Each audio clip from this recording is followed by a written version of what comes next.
On est entouré d'objets du quotidien qui fonctionnent grâce à des principes scientifiques, souvent invisibles. Aujourd'hui, on va justement lever le voile sur l'un de ces moteurs cachés, un moteur qui pilote notre monde, du plus petit gadget au plus grand des phénomènes naturels.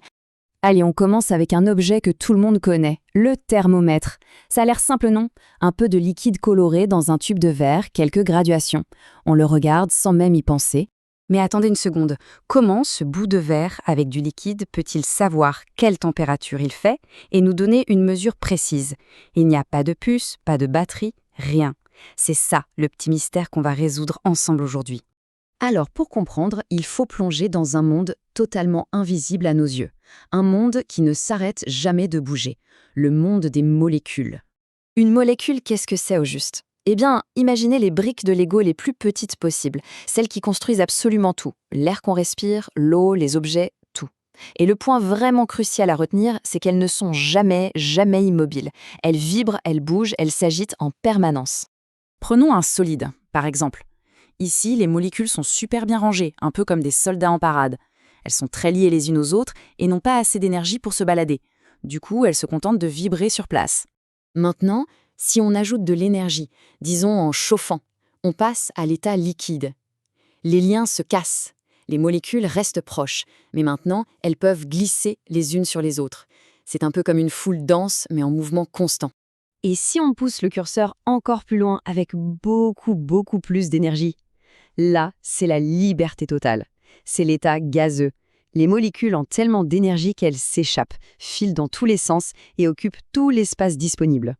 Et voilà le point central de toute cette histoire. La chaleur, ce n'est rien d'autre que l'énergie de ce mouvement des molécules.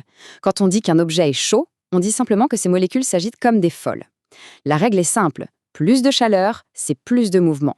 Voilà notre fameux moteur invisible. Bon, maintenant qu'on a cette clé en main, revenons à notre thermomètre. On va voir que ce principe de dilatation des corps va nous permettre de craquer son code secret. Pour bien visualiser ce qui se passe dans le thermomètre, une petite expérience de labo toute simple et parfaite. C'est une sorte de version géante et simplifiée qui nous montre en direct l'effet de la chaleur sur un liquide. Le montage est super simple. On prend un tube fin, on met de l'eau colorée dedans pour que ce soit bien visible, on le plonge dans un récipient rempli d'eau et on chauffe le tout. Ensuite, il n'y a plus qu'à observer ce qui se passe avec le niveau dans le petit tube. Alors, que se passe-t-il au niveau microscopique? En chauffant, les molécules d'eau absorbent de l'énergie, elles s'agitent de plus en plus vite. Et dans cette agitation, elles se bousculent, elles se poussent, et donc elles s'écartent les unes des autres. Résultat, l'ensemble du liquide a besoin de plus d'espace. Et si on regarde les chiffres, c'est flagrant. Ce tableau montre des résultats typiques. Au départ, le niveau est à 15 mm. 1 minute après avoir commencé à chauffer, hop, on passe à 17.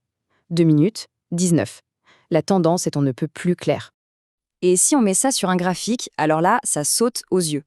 On voit très bien que la hauteur de l'eau grimpe au fur et à mesure que le temps de chauffage avance. C'est une preuve visuelle directe de ce qui est en train de se passer. Et voilà, le mystère est résolu. Le liquide veut prendre plus de place, mais il est coincé par les parois du tube. Sa seule sortie, c'est vers le haut. Ce phénomène porte un nom, la dilatation thermique. Et le niveau qu'on lit sur le thermomètre, c'est tout simplement la mesure de cette dilatation qui dépend directement de l'agitation des molécules. Mais attendez, la dilatation, ce n'est que le début de l'histoire. Que se passe-t-il si on continue à injecter de l'énergie encore et encore? On assiste alors à quelque chose d'encore plus spectaculaire, le changement d'état de liquide à gaz. Le processus est assez fou. L'agitation des molécules dans le liquide devient si intense, si violente, qu'à un moment donné, les plus énergiques d'entre elles ont assez de pêche pour carrément s'arracher de la surface. Elles se libèrent et deviennent un gaz. C'est ce qu'on appelle l'ébullition. Mais attention, il ne faut pas la même quantité d'énergie pour toutes les substances. Loin de là. L'alcool éthylique, lui, s'évapore dès 78,3 degrés. L'eau, on connaît bien, c'est 100 degrés. Mais le fer, tenez-vous bien, il faut monter à 2862 degrés pour le faire bouillir. Ça montre bien que les forces qui collent les molécules entre elles sont très différentes d'un matériau à l'autre. Bon, maintenant qu'on a compris ce principe, le plus intéressant, c'est de voir comment ce fameux moteur invisible est à l'œuvre partout autour de nous et comment il explique des choses du quotidien qui paraissent parfois étranges. Par exemple, cette question que tout le monde s'est déjà posée. Pourquoi a-t-on si froid quand on sort de la piscine ou de la mer, même en plein été, quand il fait un soleil de plomb?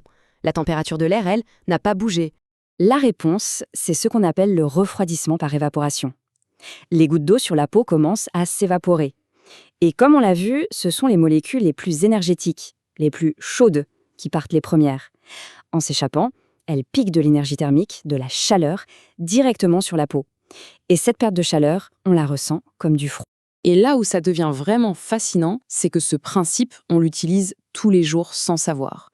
D'un côté, on a cette sensation de froid en sortant de l'eau, de l'autre, le schéma technique d'un frigo.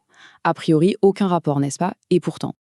Et oui, un réfrigérateur, ce n'est rien d'autre qu'une machine à évaporation. Il fait circuler un liquide spécial dans des tuyaux et le force à s'évaporer.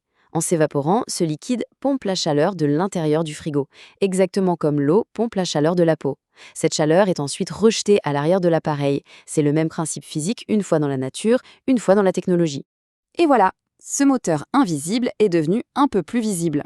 La prochaine fois que de la buée se formera sur une vitre, qu'une flaque séchera au soleil ou que la pression montera dans une cocotte minute, on saura que c'est le grand balai des molécules qui est à l'œuvre.